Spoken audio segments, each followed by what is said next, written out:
Hello everyone, আপনারা সবাই কেমন আছেন? আশা করি যে যেখানে আছেন ভালো আছেন। আজ আমি রান্না করেছি কই মাছ কষা।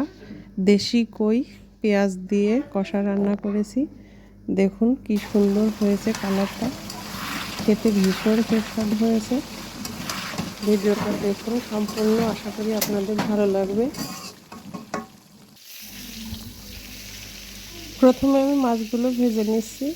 আমি আগেই মাছ কড়াইতে চাপিয়ে দিয়েছি, কারণ ভিডিওটা অনেক বড় হয়ে যায় সম্পূর্ণ দেখাতে। তাই আমি মূল রেসিপিটাই দেখাবো, যাতে ভিডিওটা ছোট হয়। এই জন্য আমি মাছগুলো ভেজে রেডি করে নিয়েছি। বাকি সমস্ত উপকরণ আমার রেডি আছে। এখন একে একে কীভাবে রান্নাটা করেছি সেটাই দেখাবো। একটা বড় সাইজের আলু পাতলা করে কেটে নিয়েছি। এখন জিরে ফোড়ন দিয়ে আলুটাকে ভেজে নেব। আলুটা একটু হালকা ভাজা হয়ে গেলে আমি 4 থেকে 5টা পেঁয়াজ কুচিয়ে রেখেছি আর একটু তেল দিয়ে দিলাম। এখানে সর্ষের তেল ব্যবহার করছি। আমি মাছ ভাজা তেলের মধ্যে আলুটা দিয়েছিলাম, অল্প তেল ছিল, তাই আমার আর একটু তেল লাগবে। এই যে পেঁয়াজ কুচিটা দিয়ে দিয়েছি। এখন হালকা ভেজে পেঁয়াজগুলো কোনো রকম একটু ভাজা হলেই আমি বাকি উপকরণগুলো দেবো। খুব বেশি ভাজবো না, যাতে পেঁয়াজ থেকে ভাজা ফ্লেভার না আসে। হালকা একটু নরম হয়ে গেলে মশলাগুলো দিয়ে দেব। এখন দেব লবণ আর হলুদ গুঁড়ো। লবণ আর হলুদ গুঁড়ো দিয়ে একটু হালকা ভেজে নিয়ে তারপরে বাকি মশলাগুলো একে একে দিয়ে দেব। এখন বাটা মশলাগুলো দিয়ে দেব। আছে শুকনো লঙ্কা বাটা আর রয়েছে আদা রসুন একসঙ্গে বেটে নিয়েছি। মশলাটা আমি বেটে ফ্রিজে রেখেছিলাম, সেই জন্য এরকম দেখা যাচ্ছে। আমি বাটা মশলা একবারে অনেক করে বেশি করে বেটে রেডি করে রেখে দিই। সেই মশলা থেকেই রান্নাটা করছি। আর একটু জিরে গুঁড়ো। মশলাটা সম্পূর্ণ দেওয়া হয়ে গেছে। এখন খুব ভালোভাবে কষিয়ে নেব। লবণ হলুদ তো আগেই দিয়েছি। এখন মশলাটার মধ্যে অল্প একটু সামান্য জল দিয়ে খুব ভালোভাবে মশলাটা কষিয়ে নেব, যাতে রসুনের কাঁচা গন্ধ না আসে। খুব অল্প পরিমাণে রসুন দিয়েছি।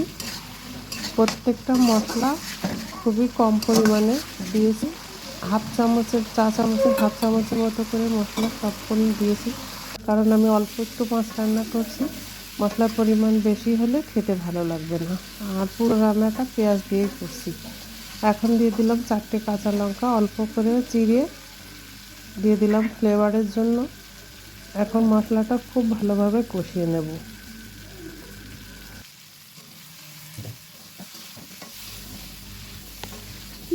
মশলাটা কষানো হয়ে গেছে। আমি জল দিয়ে মশলা কষিয়েছি, এই কারণে কোনো প্রকার কাঁচা ফ্লেভার নেই।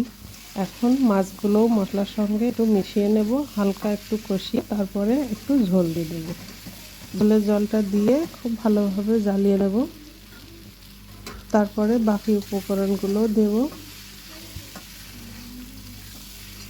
দেখতে থাকুন, আশা করি সবার ভালো লাগবে।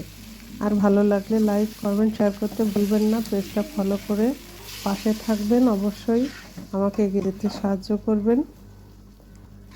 এই যে আমি অল্প করে একটু ঝোলের জল দিয়ে দিয়েছি। এখন খুব ভালোভাবে ফুটিয়ে নেব। আলুগুলো সিদ্ধ হয়ে গেছে, মাছটাও ভাজা, বেশি সময় লাগবে না রান্নাটা হতে। এই জন্য মাছের সঙ্গে যাতে মশলাটা খুব ভালোভাবে মেশে, এই জন্য অল্প একটু ঝোল দিয়েছি। এখন খুব সুন্দর করে ফুটিয়ে নেব, যাতে মাছের টেস্টটা ভালো হয়, মশলাগুলো মাছের মধ্যে ঢুকে যায়। গরম জল দিলে ভালো হতো, আমি ভুলে গিয়েছিলাম গরম করতে জল, এই জন্য ঠান্ডা জল দিয়েছি। ফুটে উঠতে একটু সময় লাগলো। একটু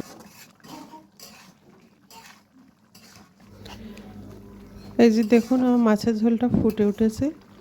আমি একটু ভালো করে জ্বালিয়ে নেব। একটু গরম মশলার গুঁড়ো দিয়ে দেব, যাতে মাছের সঙ্গে মশলাটা খুব ভালোভাবে মেশে, এই জন্য একটু আগে আগে দিলাম। এখন ভালো করে জাল হওয়ার পরে আরও একটা উপকরণ দেব, সেটাতেই মাছটা আরও বেশি টেস্টি হবে। তো দেখতে থাকুন, আশা করি সবার ভালো লাগবে। রান্নাটা প্রায় শেষের দিকে, আর একটু ঝোল শুকালেই আমার রান্নাটা হয়ে যাবে। এই যে আমি উপর থেকে একটু কাঁচা সর্ষের তেল ছড়িয়ে দিলাম।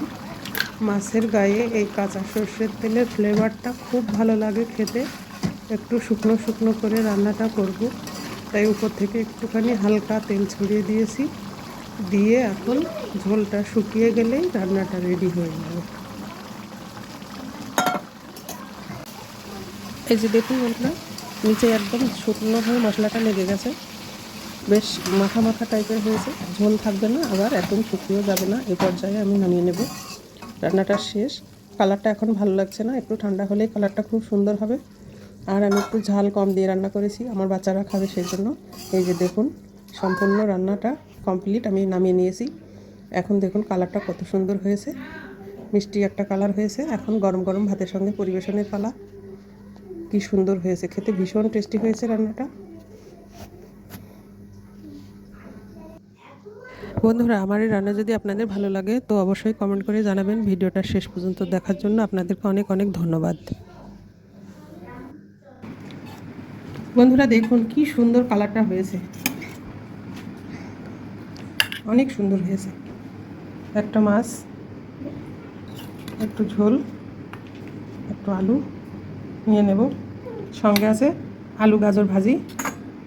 এই যে অল্প ঝোল, খেতে তো ভীষণ সুস্বাদু মনে হচ্ছে। মানা নাও, খেয়ে বলো কেমন হয়েছে। খেতে পারবেন? আমি খাইয়ে দেবো। আমি খাইয়ে দেবো, মাছ বেছে দেবো। খাও, ঝোল খেয়ে এখান থেকে খাও। হ্যাঁ বসো বসো বাবা, বসো, ওকে বসতে দাও।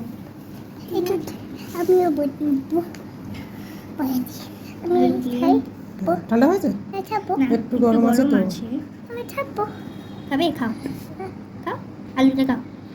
গরম আছে বাবা, সাবধানে।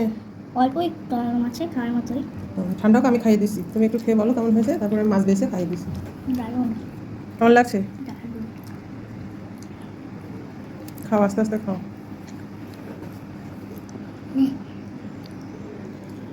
কালারটা খুব সুন্দর হয়েছে, তাই না? তুমি খেয়ে বলো কেমন হয়েছে বাবা। তোমরা তো পারবে না খেতে, কই মাছে কাটা থাকে। হ্যাঁ, আমি সুন্দর করে বেছে খাইয়ে দেবো। থাক বাবা, হাত দিও না, আমি খাইয়ে দেবো। অনেক কাটা থাকে, ছোটো ছোটোই দেখো। আমি বেছে সুন্দর করে খাইয়ে দিচ্ছি। কই মাছ খেলে গায়ে রক্ত হয়, জানো? খুব ভালো মাছ, পুষ্টিকর খাবার। না,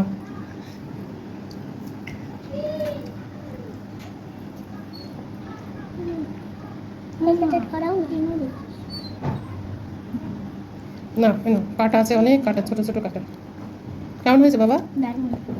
খেয়ে বলো কেমন হয়েছে মাছ। সাবধানে, আমি খাইয়ে দিই, তোমরা হাত ধো, আমি সুন্দর করে খাইয়ে দিই। টেস্টি হয়েছে? ঝাল লাগছে নাকি? না, ঝাল অল্প দিয়েছি, একটু বাটা ঝাল দিয়েছি অল্প করে। আমি আস্তে আস্তে মাছ বেছে দেবো। দেশি কই টেস্টই আলাদা, এগুলো বিলের কই, এর জন্য এরকম কালো কালো। আমি অনেক পরিষ্কার করার চেষ্টা করেছি, ওই মাটির পাত্রে ঘষে ঘষে সাদা করার চেষ্টা করেছি। একদম কালো ভূতের মতো দেখতে মোটামুটি ভালো, কিন্তু খেতে ভালো। খেতে ভালো, খাও। তো বন্ধুরা, আস্তে আস্তে আমার বাচ্চারা খেয়ে নিক, মাছে অনেক কাটা, বেছে খাইয়ে দিই। আপনাদের যদি ভিডিওটা ভালো লাগে অবশ্যই লাইক কমেন্ট শেয়ার করতে ভুলবেন না। আর আমাদের পাশে থাকবেন, আমাদেরকে এগিয়ে যেতে সাহায্য করবেন। সবাই ভালো থাকবেন, সুস্থ থাকবেন। সবাইকে অনেক অনেক ধন্যবাদ ভিডিওটা দেখার জন্য। না বাবা, না মাছ না, তোমরা কিছু বলো, বাই বাই দিয়ে দাও। Bye bye.